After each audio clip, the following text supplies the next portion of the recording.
creating cultural awareness and understanding. This is Culture Clique. Culture Clique is written and produced by KQAL FM on the campus of Winona State University. Today on Culture Clique, we are in the studio with Allison Quam to discuss the Ecological Lecture Series hosted by WSU and Winona Historical Society.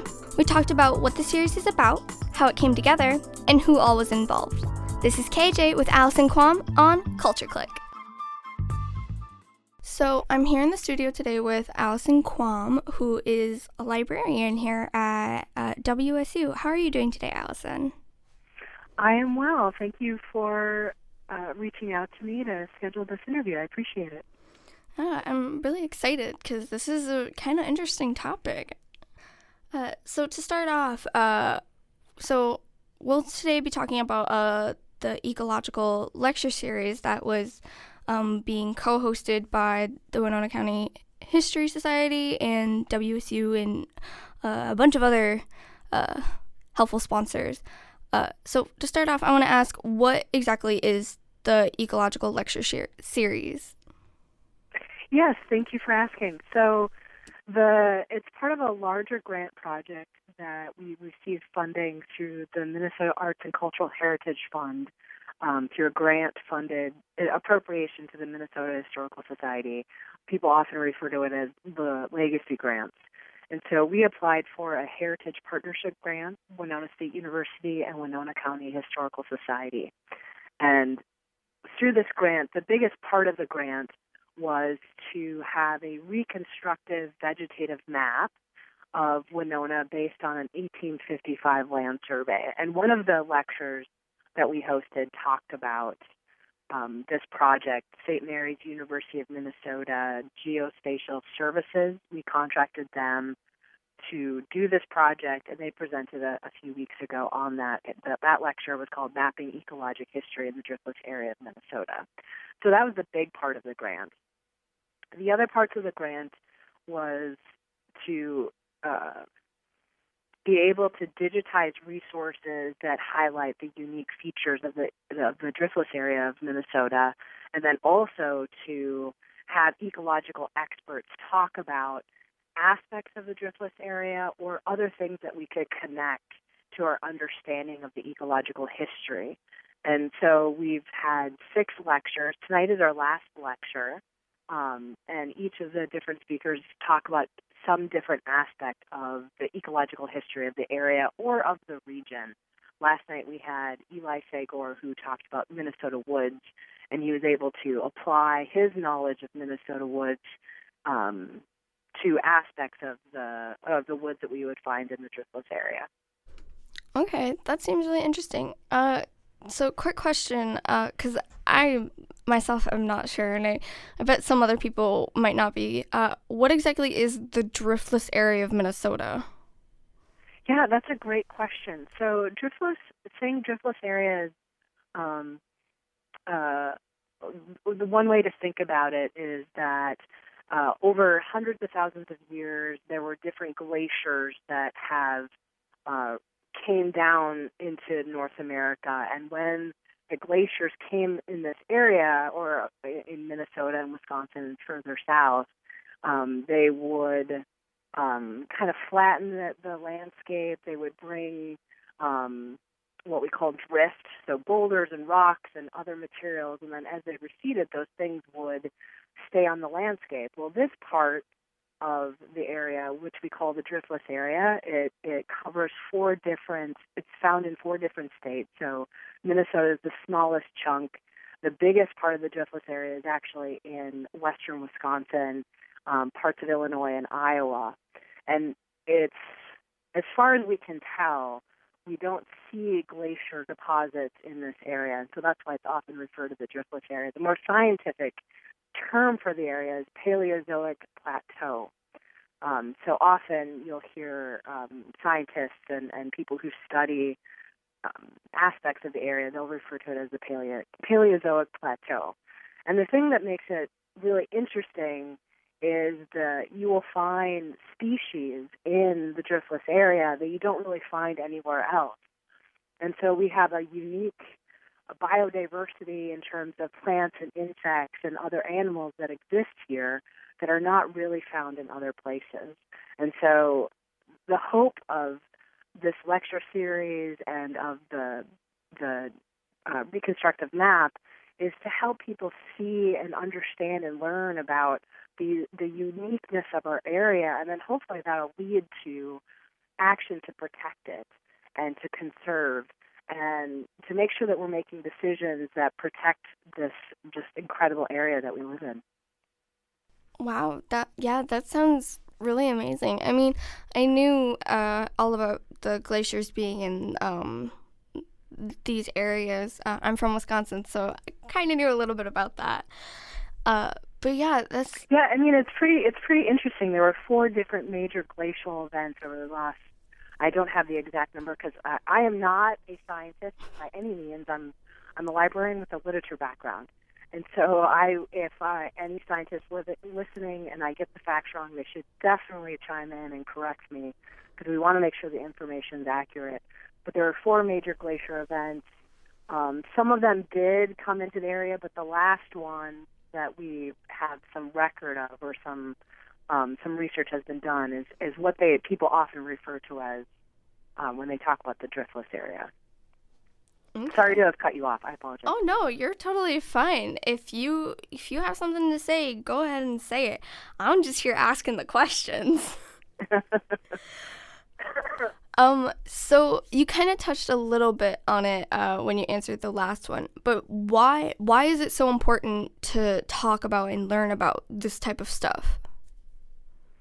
Well, one of the reasons, at least that guides me, as a librarian, one of the things that I hope to do at Winona State as a librarian is to give students the tools and the skills to be able to analyze and to research any topic. And so I'm always looking, and so are all my colleagues, we're always looking for ways that we can provide students the opportunity to learn something new, to be curious about it, and then demonstrate how do we go about researching that idea and that topic. But first you need to have the resources available to you and make them readily accessible.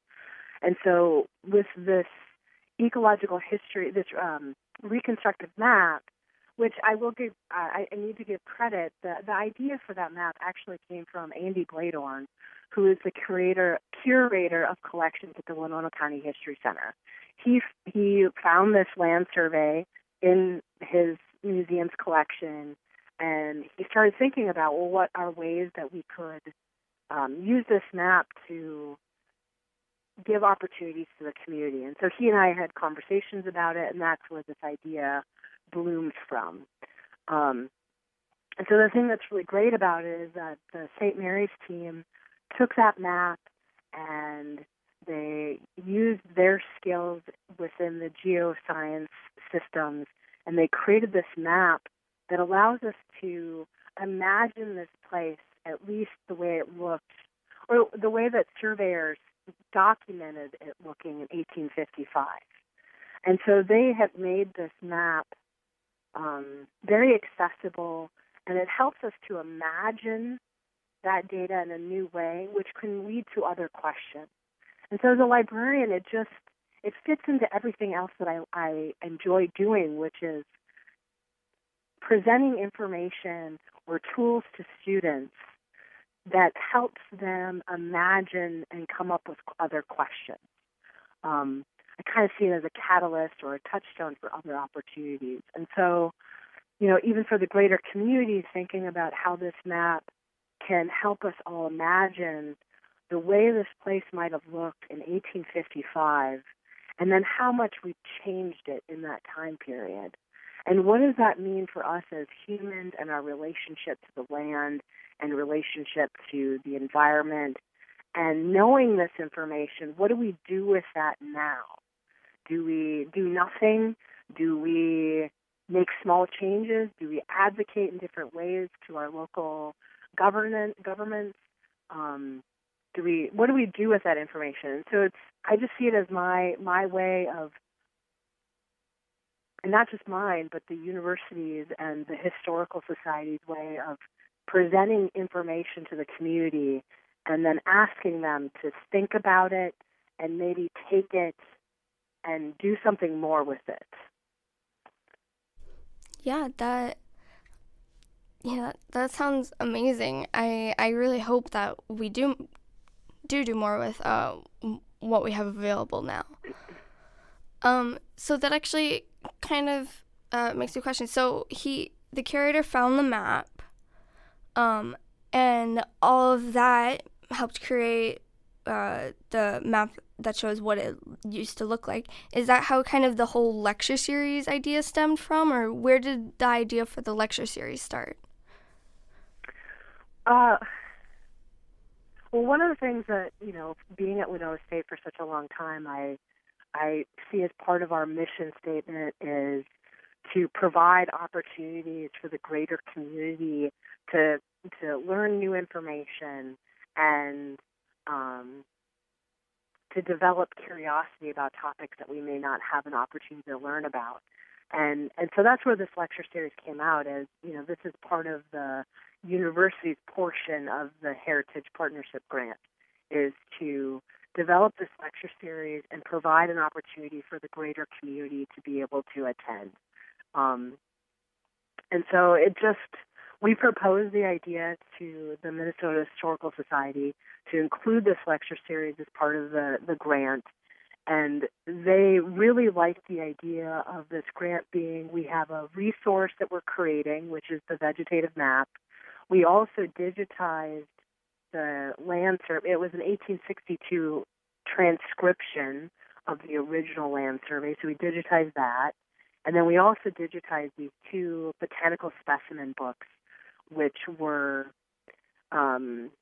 created or were curated essentially in 1899 and 1912 by students of the Winona Normal School. So we digitized those images, and now the objects will be protected, but the images, these specimens from around the 19th century will have been preserved, which is really cool, late 19th and early 20th century, so that people can go in and get a sense of what some of the plant specimens were in the area. And it all helps with advancing scientific knowledge to have that kind of data accessible. And then the third part was this lecture series, which was and has been these 6 lectures talking about different parts of ecological history, and to make them freely available to everybody, which I think is part of our mission, is, again, to expand knowledge and to provide access to resources to everybody, making it equitable to everyone. And, with the pandemic, we were going to have this lecture series in person last spring, but we postponed it because of the pandemic. And I think now the thing that it has been really interesting, tonight is our 6th lecture of the series. It's the last lecture. And what I've heard from people is they're so grateful that it was available on Zoom through the internet, because otherwise they would not have been able to attend because they live 20 minutes out of town or they're an hour away, and it just would not have been reasonable for them to drive into town to attend this lecture.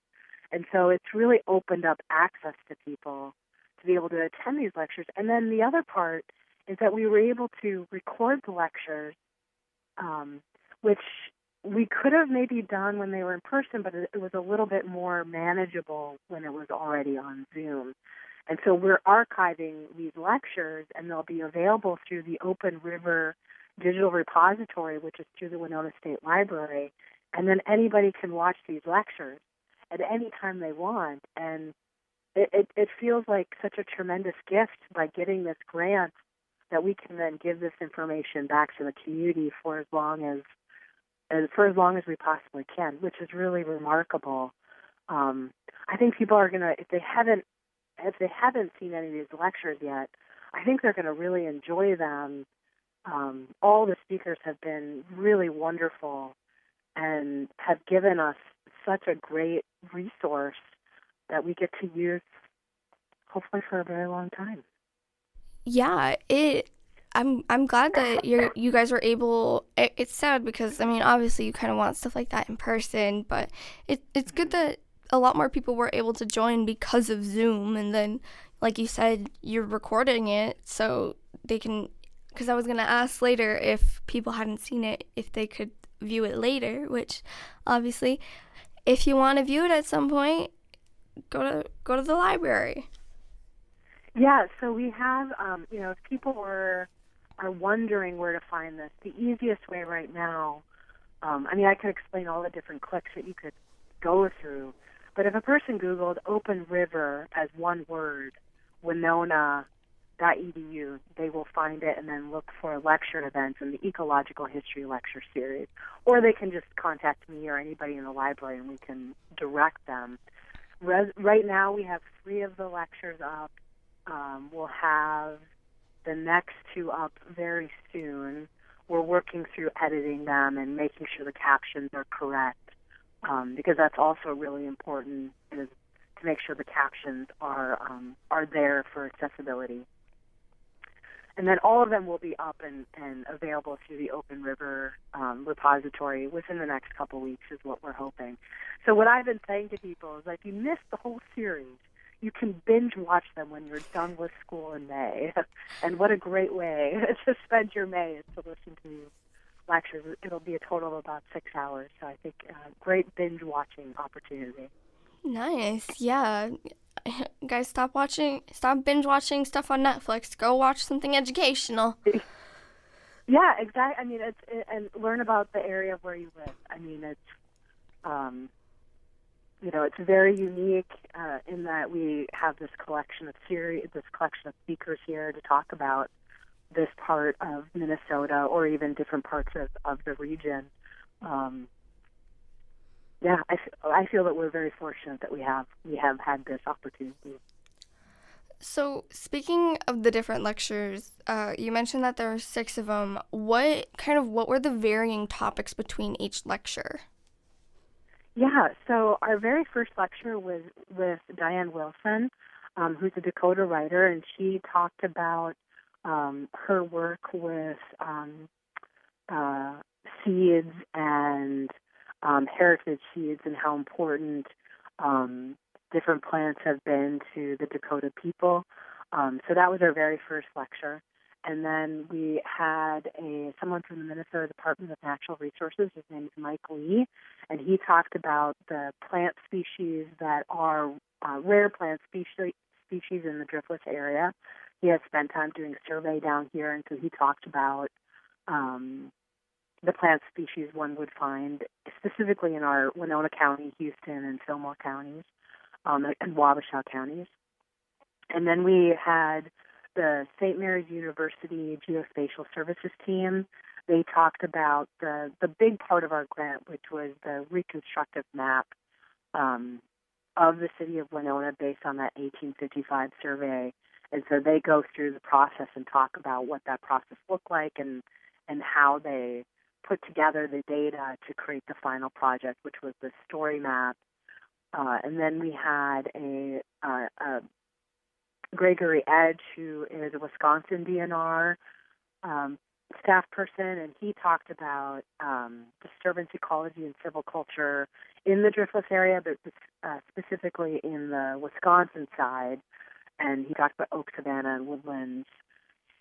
And then last night we had Eli Sagor, who's a forester up at the U of M, and he talked about Minnesota woods and how it has changed and how it will change and certain things that are affecting its long-term health and different management strategies. So that was last night. And then tonight we'll have Dr. Michael Dockery, who is an assistant professor in the Department of Forest Resources at the U of M. And he's going to talk about, the title of his lecture is Learning from the Indigenous Roots of Sustainable Forestry in the USA, Promoting Sustainability, Community Healing, and Partnerships. And so he'll be talking about his work with the Menominee Nation in Wisconsin and that experience of sustainable forestry. And also, I'll just mention that with him, that lecture tonight is being co-sponsored by the Winona State All-University Arboretum and Land Stewardship Committee.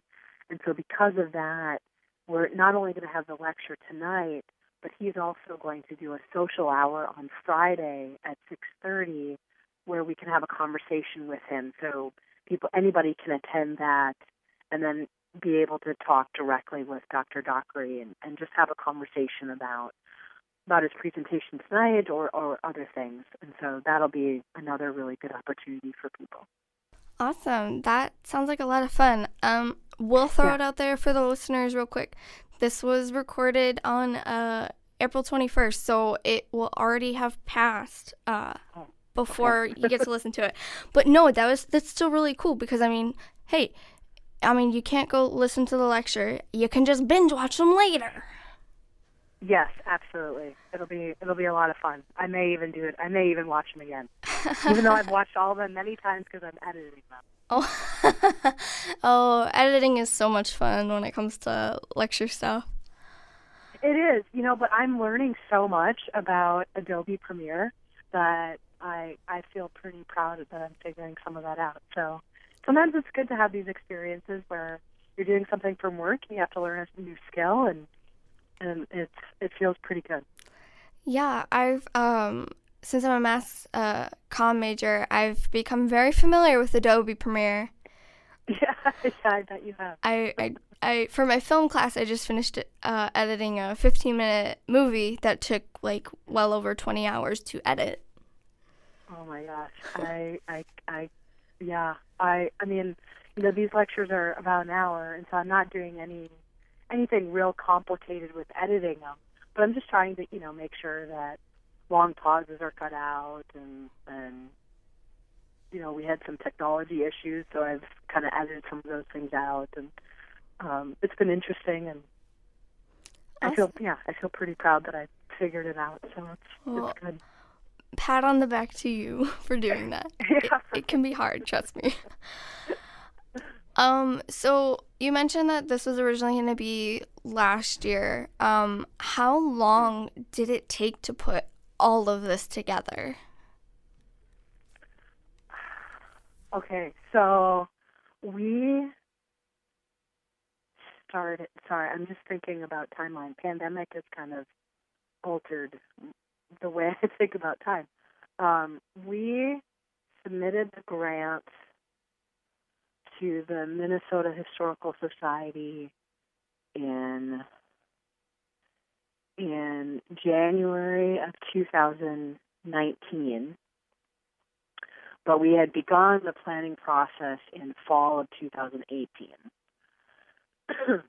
And then we received approval of the grant in the summer of 2019, and that's when we began the process of looking for a company to do the reconstructive map and contacting speakers and figuring out how to digitize the botanical specimen books. That summer in 2019, we were able to get the reconstructive map project started. That fall, we did the botanical specimen books. We digitized that in February of 2020, so right before the pandemic. And then we had the lecture series, everything all planned out, and it was going to occur in March of 2020.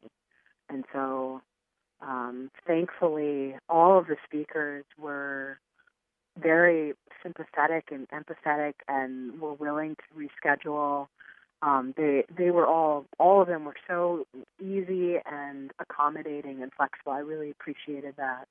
And they all of them said, let's just wait and see, and we'll just go from there and see what we can do. And so we, stayed in communication throughout all of last year, and then it was clear in the fall that, the spring was going to be uncertain about whether or not it would be safe for us to all be together. And so I proposed, let's do it over Zoom, and all of them were very agreeable to that. And that's how we came to be. We all wanted to do the lecture series still. My grant, I did get an extension on the grant, and so that deadline was extended till this summer. So we needed to finish up the grant project by this summer. And so it's been a long process. Normally it would have only been about a year. We would have finished up last summer, but. but here we are. Wow. Yeah, that's actually really interesting. I mean, I know sometimes like applying for grants and stuff can take a while before you see if anything happens, but to see that it all started back in like 2019, wow, that feels forever ago. It really does. I mean, the planning was in 2018. And, True. I mean, and so it started that fall because the grant deadline was you have a pre-application deadline, which was in January 2019. And that's when they tell you, okay, yes, here's some things you need to think about before you submit your final grant. So the final grant was due in March of 2019.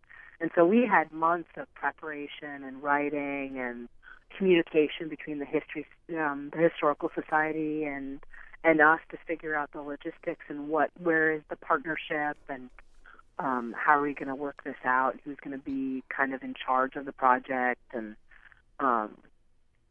so a lot of that, we had already, the History Center at Winona State had done a partnership grant the year before. We had digitized Cal Fremling's archive at the History Center, has the physical materials, but we digitized them, and then they are available through Open River. And if you're not sure or if you haven't heard of Cal Fremling, so there's the boat, which is named after him. He was a professor in the biology department, a world-renowned freshwater river biologist. He studied mayflies, and he passed away in about 2011, I believe, or a little bit earlier. I might be mixing up the dates. But he retired in about 2004 or so from Winona State. He wrote a book called Immortal River. Anyway, so we had done that Heritage Partnership grant the year before. So we'd kind of gone through this before, but this was a significantly larger grant, and there were a little bit more planning going on with this one. Nice. Yeah. Yeah. Well, I mean, it obviously turned out really good. Yeah, I'm really happy with it, and I think the Historical Society is really happy with it. The story map that St. Mary's GSS program put together is really phenomenal. It's just a great resource. I hope people explore it because they did a really great job. I love looking at it and playing with it, and we're just, again, so fortunate that the state of Minnesota has these legacy funds, and that we're really grateful to the Minnesota Historical Society for approving this grant and supporting us through this whole project and giving us the extension. I'm just so grateful for this entire project, and that people will get to listen to the lectures in the future and play with the story map and see these digital images. It's really, I think, a tremendous gift, and a whole lot of people went in to make this happen. The list of people to thank and to appreciate is very long. So it's just it's a very cool thing, and I hope that people take the time to listen and explore the whole thing. Yeah, I'm really glad you guys got the grant to do this. It seems like a really good project and something that needs to be told. Yes. Oh, absolutely. I think, there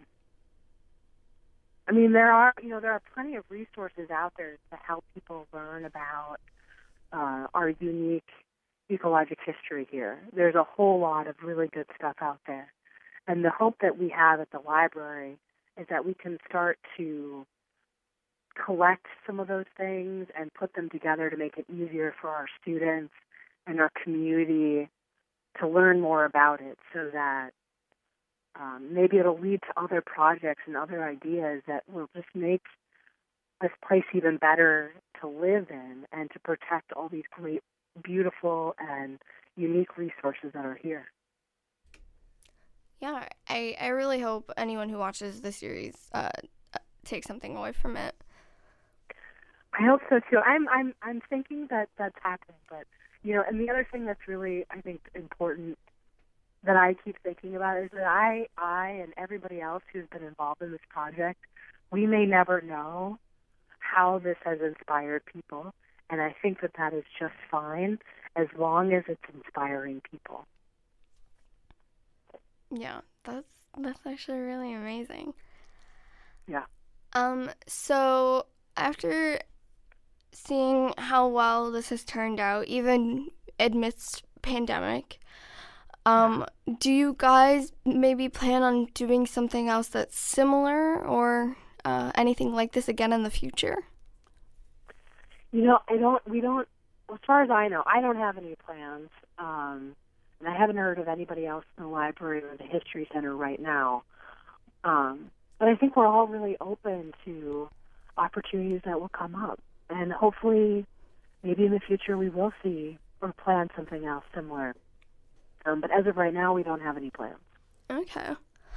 And I guess final question, if besides going and binge watching the lecture series, where else, if people are still interested in learning more, where else can they learn about Minnesota's ecological history? Well, the Minnesota DNR has a lot of really good resources. And if people are interested in learning about the driftless area in Minnesota, I recommend that they look for resources that talk about the Paleozoic Plateau. That is the Minnesota DNR's terminology for this area. But I would start there. The DNR has some really good resources about plants and animals that are unique to this region. I am slowly compiling a list of bibliography of other things. But that's where I would begin, is they would be the best resource for starting that exploration. I agree. Well, thank you, Allison, so much for telling us more about what this lecture series is. And I hope anyone who's listening, if you did not get to witness it in person, well, over Zoom technically, go out and binge watch the lecture series. Thank you so much, Kelly. Thanks again to Allison Quam for the interview. To watch the Ecological Lecture Series, go to openriver.winona.edu. To stream today's episode or any other episode of Culture Clique, go to kqal.org under the podcast tab. This is KJ on Culture Clique. Creating cultural awareness and understanding. You've been listening to Culture Clique. Support for Culture Clique is made possible by the Minnesota Arts and Cultural Heritage Fund. Culture Clique is produced by KQAL-FM on the campus of Winona State University. For more information, look us up on the web at kqal.org. And thanks for listening to Culture Clique.